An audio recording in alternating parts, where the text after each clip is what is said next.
Dövmede kullanılan malzeme kız çocuğunu doğurup emziren annenin sütü demiştik. Ona Arapçada halib ümmül bint, yani kız çocuğunu doğurup emziren annenin sütü. Dediğim gibi hayvan ödü ve isim karışımıyla. Hayvan ödü de genelde hat sanatında kullanılır. Ama tabii bu Araplarda kullanılır da Kürtlerde öd olayını pek kullanmazlar.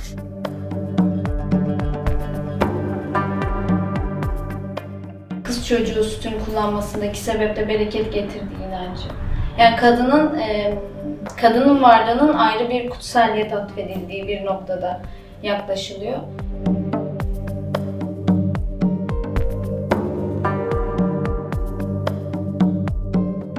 O ritüelin ham şeklinde yapılması lazım. Anne sütü, öğüt, bir de is, 3 karışımdan oluşan karışımı 1 ile 10 arasında iğne ile motifi oluşturduktan sonra bunu deri altına motifi yavaş yavaş işlerler. Ve bu motif gerekirse ikinci sefer de kabuk attığı zaman mürekkebi atabilir. Sonra tekrar devam ederler. Sargı bezi dediğimiz tülbentle sararlar. Ve onu böyle 3-4 gün sargılı bir şekilde bırakırlar. Benim kullandığım malzemeler de ham ip, ham kumaş ve gene iğne var ortada. Sadece 3 malzeme.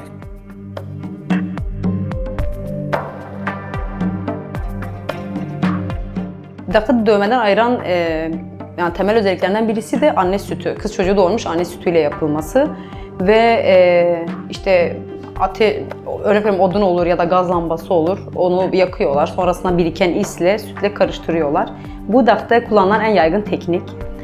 Onun dışında bir de öt kullananlar oluyor. Tabii bu bölgeden bölgeye değişebiliyor. Yapım tekniği, kullanılan malzeme veya motifler. Genelde anne sütü isin karışımıyla yapılıyor ve tabii bu ritüel bazen değişebiliyor. Çünkü örnek veriyorum o anne sütü ve is karışımını 9 gün boyunca bir boynuzda ay ışığında bekletip ondan sonra dak yapan bazı ritüeller de, bazı bölgelerde böyle ritüeller de yapılıyor.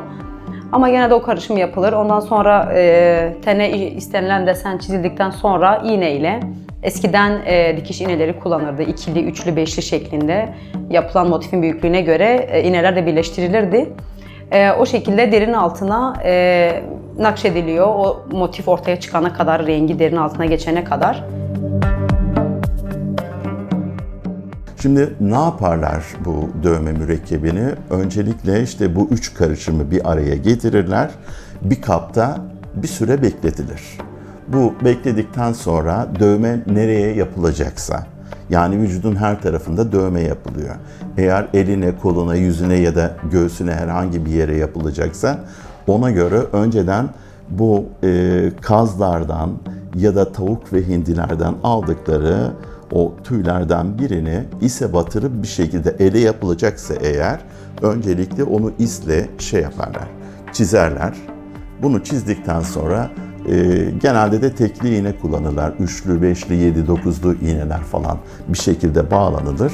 Ondan sonra o mürekkebe batırılıp bir şekilde vücudun herhangi bir yerine nereye yapılacaksa dövmenin büyüklüğüne, kapsamlığına göre ciddi anlamda bir şekilde ama çok büyük acılar hissederler bu dövmeyi yaptıranlar. Ama zamanla orası uyuştuktan sonra kanayana kadar bunu hızlı bir şekilde, ritimli bir şekilde yaparlar.